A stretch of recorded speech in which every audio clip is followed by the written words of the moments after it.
Hey guys, today it's all about a home run deal.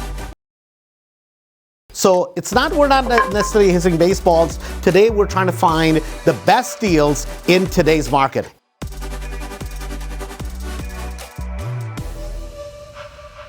Well, the market is changing, as most of you know, and guess who wins, right? In a changing market, a lot of times what happens is people start running for the hills because they don't have the strategies, they don't know how to find the best deals. See, people who are the most successful people in real estate are people who get in when everybody is getting out. So let me show you the secrets of getting in and being hugely profitable in today's market. So the first thing we're going to talk about is, well, what is a good deal, right? And how do I find a good deal? Well, remember this acronym. It's called APP. It's really simple.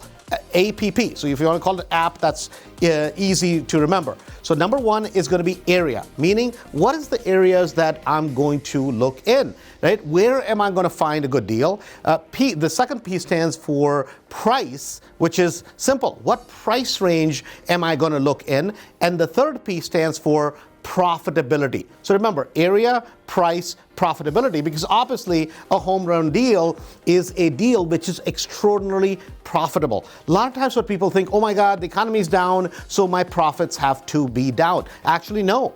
If you look at a lot of businesses, when the economy turns, your profits should be very, very strong. Why? Because you're able to find more great deals in a down market, and it's easier to find great deals. Next, we're going to talk about exactly where do we go, how do we look at the right area, how do we look at the right pricing, or how do we know it's the right pricing, and what should the profit margins be. So now we're going to talk about the three most important steps, and that is the area, the price, and of course the most important, and that is the profitability. So what do I mean by area? See, in a market that is downtrending, what are we looking for? We're not looking for the most expensive areas. Those areas we call the A areas, right? The aspirational areas, the affluent areas. Think about a beautiful mall, think about really good shopping, nice expensive restaurants. Generally, those are going to be confined to your A areas, right?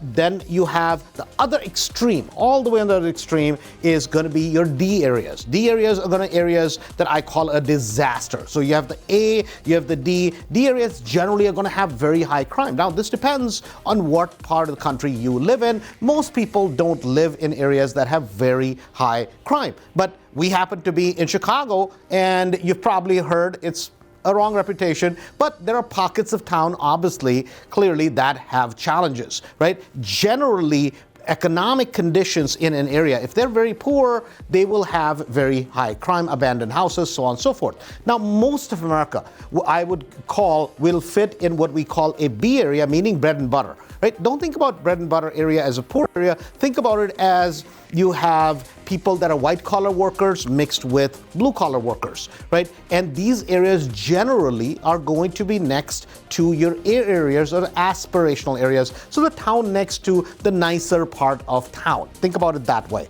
or the area next to the nicer part of town.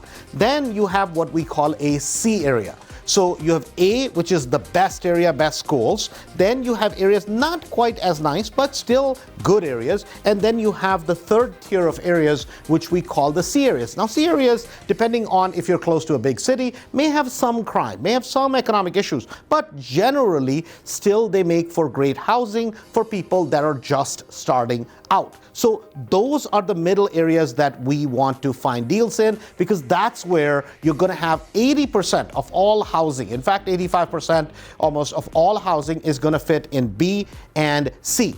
That's where you have the greatest amount of deals today. And remember, we're investors. We're looking for home run deals. So to find home run deals, we're going to go where most of them exist. And so number one is knowing what areas to look in. Don't go to the most expensive area. Don't go to the least expensive area. You want to be in the middle. Now that relates to pricing. So what do I mean by pricing? Well, if you're going to make money in today's economy, right, as the market changes, as it declines, which is the price range that sells the most? It's certainly not the one that's the highest. It's not the one that's the lowest. Because in the highest price bracket, people will buy a property because they want to, is not because they need to buy it, right? So the highest price bracket, plus people in the highest price bracket are always going to have a lot of choice because they can kind of pay for what they want. And those properties are going to be a lot more fix-up. They're going to need to be just perfect. That's why we don't look in that price range. Now, what about the lowest price range? Wouldn't it make sense to go to areas in a falling economy, which is the lowest price range? Here's the problem. Guess what area gets hit the most? Guess who's the most economically affected when an economy goes down? Well, those are people who are on the lowest socioeconomic kind of rung of the ladder are the ones that get hurt the most. So properties that are in D areas are harder to sell. People are not going to qualify, and those are the prices that tumble the most. So that's why we want to stick to the middle price range. So even if you are looking at a town, so let me give you an example. Let's say you're going to look at a town, and we're going to today look at Streamwood, which happens to be a suburb of Chicago. So in Streamwood, you're going to have a starting price range anywhere from a house that's completely messed up, let's say 130, 140, all the way up to $400,000 or $500,000. So the $400,000 to $500,000 home is in the top echelon of that town. We're not going to look at those. We're going to stick to the kind of the 75th percentile in terms of the price. So that becomes important. So think about the median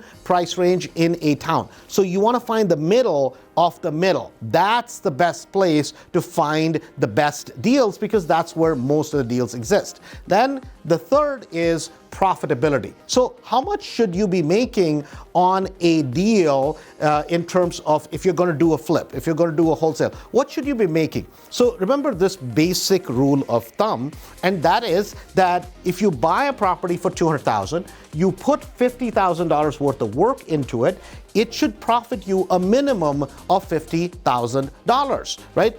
You can't go in and do $50,000 of work and only make $20,000 on the property. That doesn't make sense. Now, what if the property price to begin with was $350,000 and then you did $50,000 in work? Well, the property price was $350,000 plus you did $50,000 in work, so you're in it for $350,000.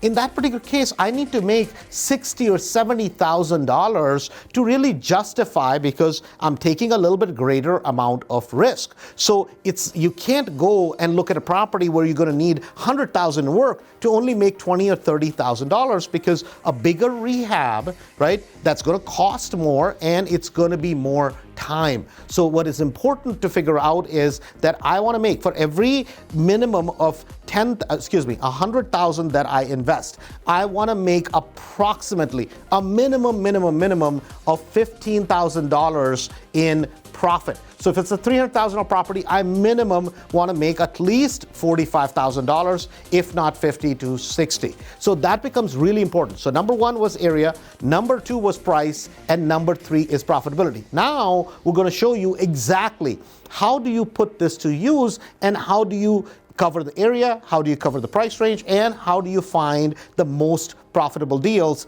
in a downtrending market.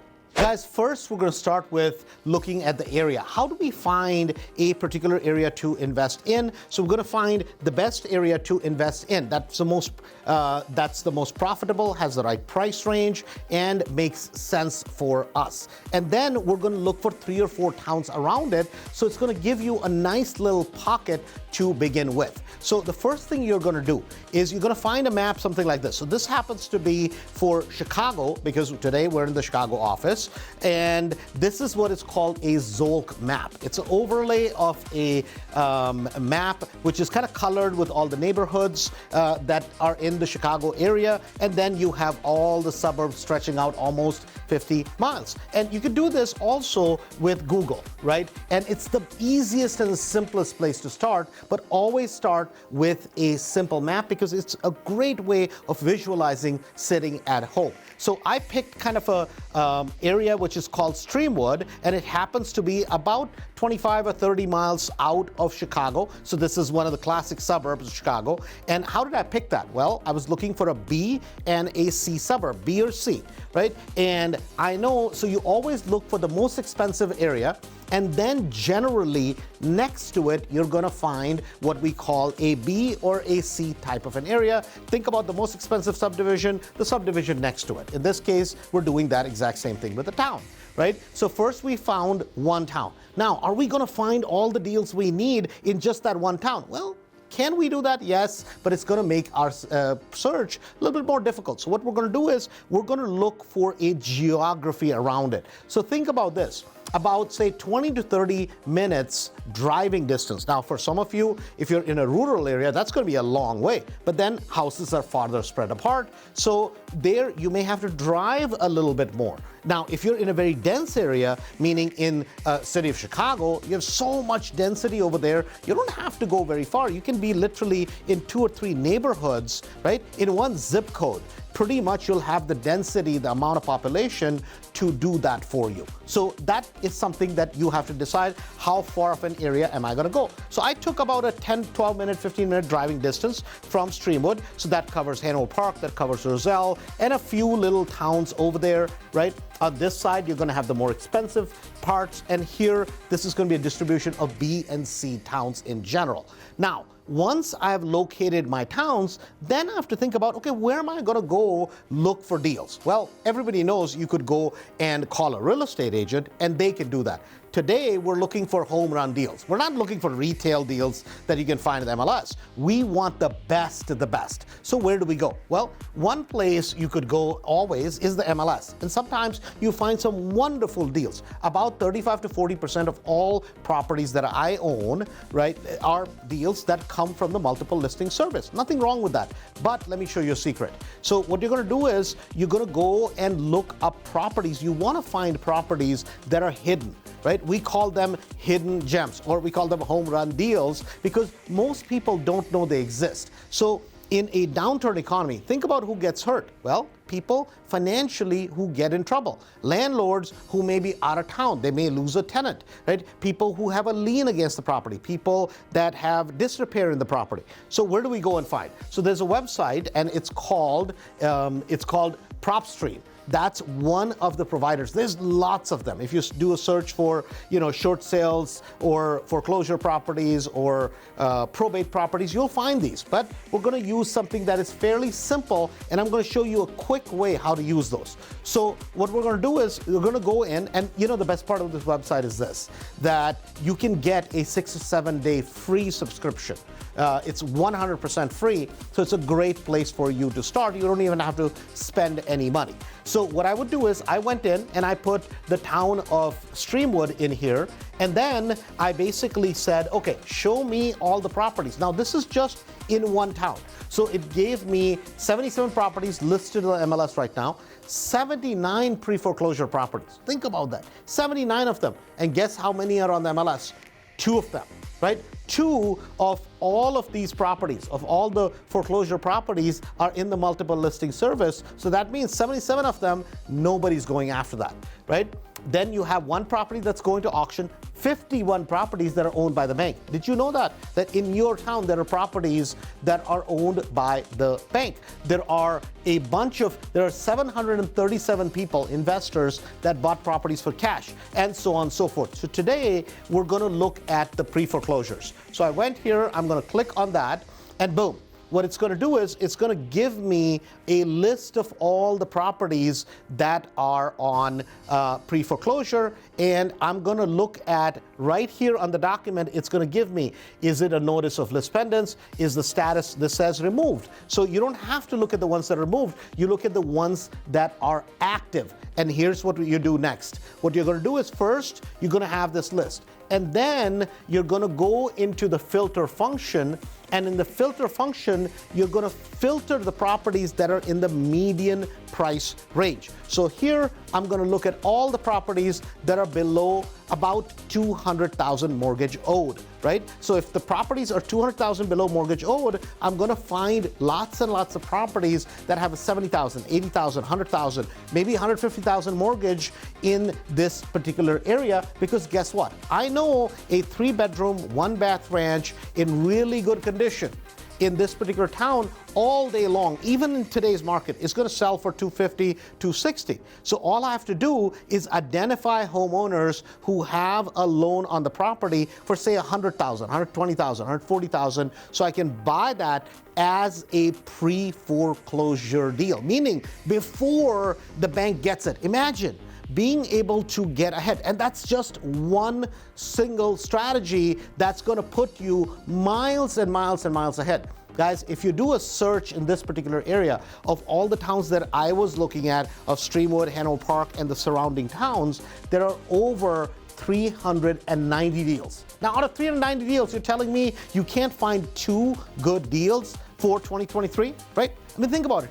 2 decent deals could make you $50,000 to $60,000 each. See, those are deals that you're not going to find in the multiple listing service. Finding deals, or home run deals as we call it, in a downtrending market is not about running for the hills. See, finding deals today is looking where nobody else is doing the looking. For you, the first place to start should be go on PropStream and look at pre-foreclosure deals in your market. Now, there are some markets like Texas, or if you're in Florida, or if you're in some of the markets that have been the hottest pockets in the country, you're not going to have that many pre-foreclosure deals. Well, then what are you going to do? You're like, Andrew, is my search over? No. You're going to look for probate deals, and you're going to look for what we call deals with high equity. These are people, so I would look for deals that are high equity deals, and put in the filter people that are out of town, homeowners that are out of town homeowners, or absentee owners, because that is where you're going to find the best deals.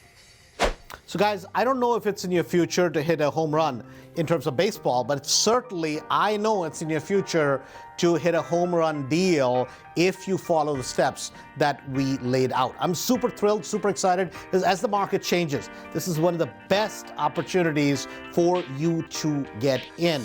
All you do is follow the exact steps. We do tons of these videos. Make sure you subscribe, make sure you like, and hit the bell notification for you to look at the next video, because the next one is a really important video. And that one is, once you've found the deal, now what do? How do you fund that deal for a humongous profit? Well, click on the link below where we have it on the side of this video, and we'll talk to you soon.